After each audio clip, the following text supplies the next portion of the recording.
All right, so we're back again. We got 100% on the Anker solix. All right, we got it plugged into a 1500-watt heater. Okay, we got it plugged in, and I do not have it charging anymore. So we're gonna turn on this button here. It's telling me to make my phone available. Okay, but so this is test two. I already tried it once. Um, all right, so now we're just gonna go ahead and turn this on.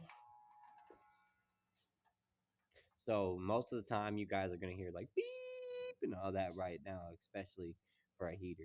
You're gonna get really exhausted for the beeps. I get it, I understand, but this is doing good.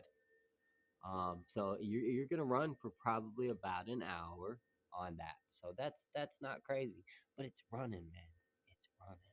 Okay, so we're gonna turn that off. All right, so I don't know if you guys know about me, but I like to mess around and find out. So we got that over there plugged into this microwave. Let's see what happens. All right, it says 99%.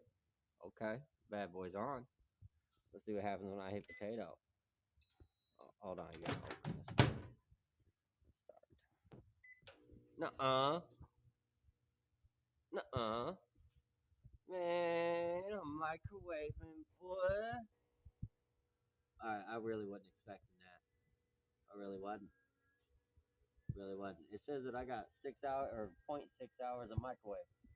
Woo! Uh-uh. I'm gonna be microwaving all over the place. On the go. So I was gonna do the coffee maker and the little portable AC and the refrigerator, but man, I ran a microwave. Man, that's a bad man jam. So it's called Anker solix, 2500-watt peak.